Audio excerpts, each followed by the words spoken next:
Want to speak real English from your first lesson? Sign up for your free lifetime account at EnglishClass101.com. Hi everybody, welcome back to Ask Alisha, the weekly series where you ask me questions and I answer them. Maybe. First question comes from Muhammad Raful Hassan. Hi Muhammad. Muhammad says, hi Alisha, how do I say these kinds of things naturally? 01991 or 01991. Similarly, coffee, COFFE or COFFEE. Actually, everything that you listed here is normal and natural. Some people prefer using that double pattern that you described, like double F, double E, or double nine. Some people prefer to use that. Other people do not.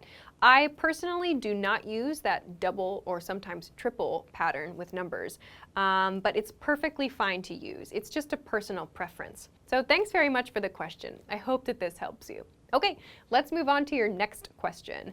Next question comes from Luis Reggiori. Hi, Luis. Luis says, hi, Alisha. Can you tell me when to spin words and when not to? For example, when to use King of the Jungle and when to use Jungle King. Are both correct? Thank you. Ooh, good question. Unfortunately, there's not really a rule for this, but there's not going to be a communication problem. If you use the of pattern instead of the pattern that doesn't use of, there probably won't be a communication problem. This is something that just kind of comes with practice. So in your reading and your writing, you'll start to notice which words are commonly paired together. I will say though, like if you're looking for something that's kind of a guideline, it's not a perfect rule, but maybe it's helpful, is to think about how using the of pattern makes things sound more important. It can make things sound a little more formal. So if you're talking about an everyday object and you use the of pattern, it's going to sound really funny, really silly, like it's too important. So if you're talking about a dessert, for example, saying apple pie is very normal. If you say pie of apple, it sounds way, way too formal, kind of funny and silly. So if you have situations like this, people might laugh a little bit, but there won't be a communication problem. The only mistake is that you sound way too formal. Anyway, I hope that this helps you understand this point. Thanks very much for an interesting question. Okay, let's move along to your next question. Next question comes from Monmon. Hi Monmon. Hi again Monmon.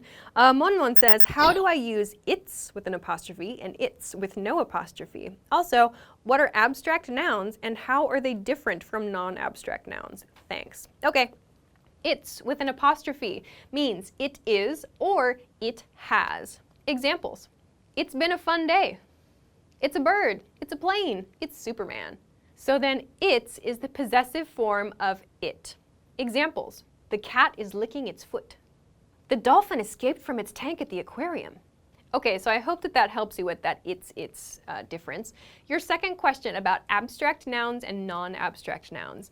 An abstract noun is something that we cannot see, we cannot touch, it's not tangible. These are like concepts or ideas. So some examples are like sadness, concentration, anger, those kinds of things. So things that we can't actually see, but we can understand in our minds. So that's an abstract noun. A non-abstract noun then is the opposite. So it's like objects, it's people, it's things. So we can see them, we can touch them, we can interact with them. So like phone is a non-abstract noun, or camera person, or beach. These are things that we can actually interact with. That's a non-abstract noun. So abstract nouns, concepts, ideas. Non-abstract nouns, actually things that we can touch and interact with. So I hope that this helps you understand the difference. Thanks very much for these questions. Okay, let's move on to your next question. Next question comes from Shintaro. Hi Shintaro. Shintaro says, hi, I have been studying English with your videos on YouTube. My question, what do adults call their mothers and fathers in the US? Is it mom and dad or their parents' names? Ah, good question. Yes, usually we use mom and dad to talk to our parents directly. If you use your parent's name to talk to your parent, it creates like this distance in your relationship with them. So in most cases, I think people feel comfortable saying mom or dad directly to their mother or father. But if there's some cases where maybe you don't have such a good relationship with your parent, you might choose to use their name instead of their mom or dad title. So some people do choose to do this. That might be why you hear some differences in the ways that people address their parents.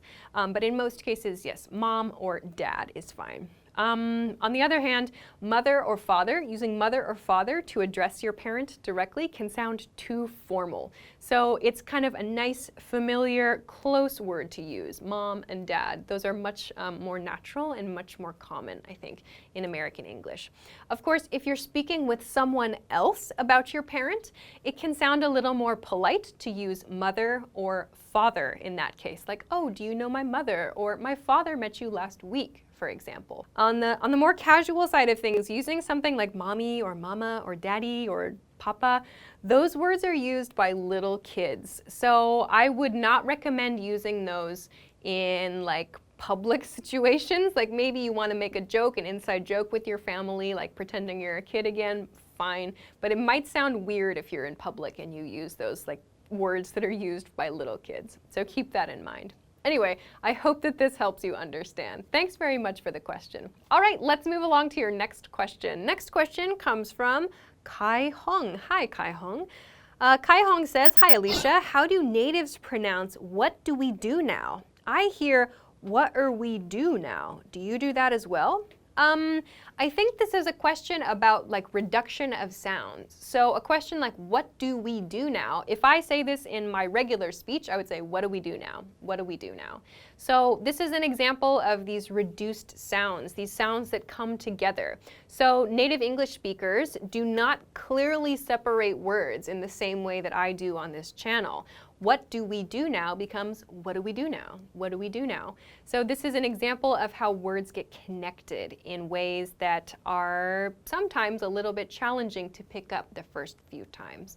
So to practice these kinds of things, I would recommend listening, of course, listening and reading at the same time. So that means finding things that have a script. You can, of course, check out the stuff that we have on the website at EnglishClass101.com, but you can also try like audiobooks. You can also try using subtitles on videos that have them. I know that not all videos on YouTube have them, but try looking at the actual words that people are saying and the way that they're pronouncing them, because we don't clearly separate words all the time in English. Okay, so I hope that that helps you understand this kind of pronunciation related point. Thanks very much for an interesting question. All right, that's everything that I have for this week. Thank you as always for sending your questions. Remember, you can send them to me at EnglishClass101.com/ask-Alisha. Of course, if you like the video, please don't forget to give it a thumbs up, subscribe to our channel if you haven't already, and check us out at EnglishClass101.com for some other things that can help you with your English studies. Thanks very much for watching this week's episode of Ask Alisha, and I will see you again next week. Bye-bye. Want to speed up your language learning? Take your very first lesson with us. You'll start speaking in minutes and master real conversations. Sign up for your free lifetime account. Just click the link in the description.